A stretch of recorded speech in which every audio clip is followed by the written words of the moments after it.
Yes, good morning. So,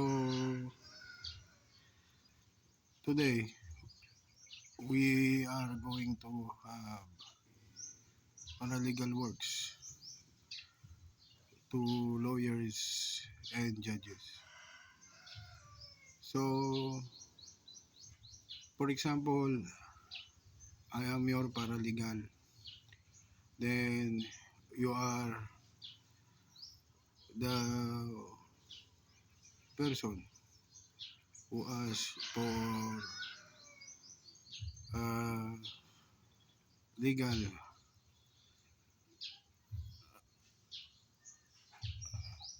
advice or legal help. So, now, as your paralegal, I need to get the facts of your problem so that we can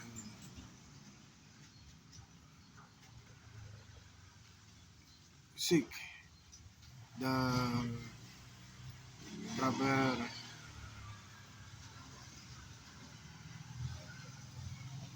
laws that must be applied.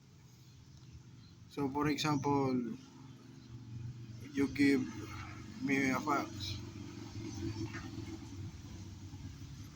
let's say, involving rape cases. So, in rape cases, let's say you, let's say you are a woman asking for help for a rape case, or you are a parent, either a mother or a father, who seek help for their daughter who was suspectedly raped by a certain John Doe. So, first, we must uh, determine the laws. So, remember, in Article 266, paragraph A, we have penal rape. And Article 266, paragraph 2 of the revised penal code states about object rape. So, for example,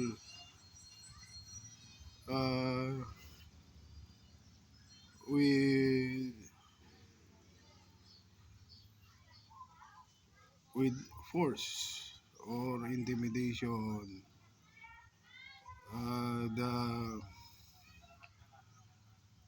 uh, purity or the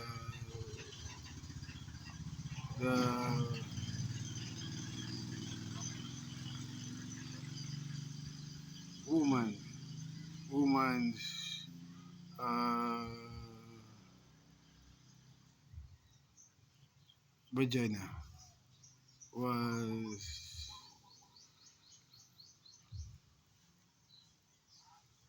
was raped by an unknown assailant. So in that case, you must determine. So if you are if your daughter was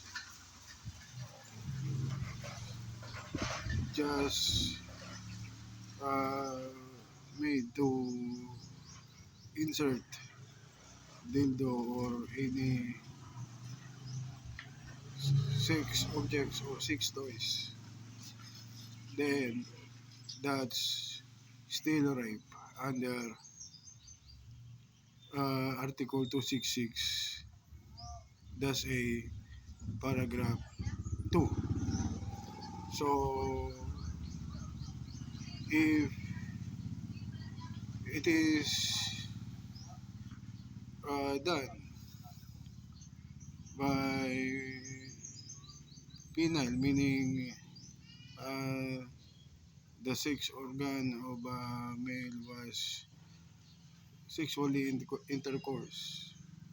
For example, to your suspected daughter that was being raped, or you, a woman who thinks that uh, you are being raped.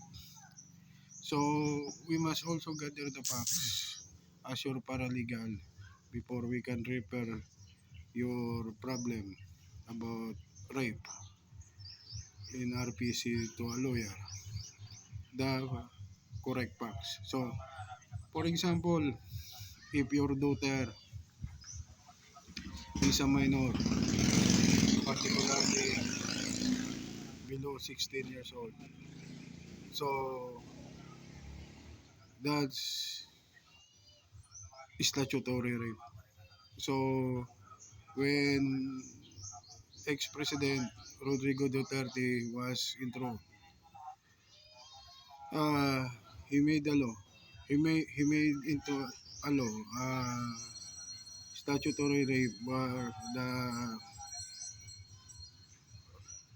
minimum age or the new age for statutory rape is below 16. So the proper crime will be statutory rape. So if it's uh, equal to 16 years old, then that's qualified seduction. So it is not rape anymore. So for example, your daughter just celebrated her birthday in the evening, and before the 11th hour she was penile rape or uh, object rape. Then since it is her birthday already, so it will not be qualified to rape considering that the facts involving rape is immaterial. So it will be qualified seduction. So if I will refer to to the lawyer, the case will be qualified seduction. So that's eight until below 18. So if it is above 18, there is no qualified seduction already.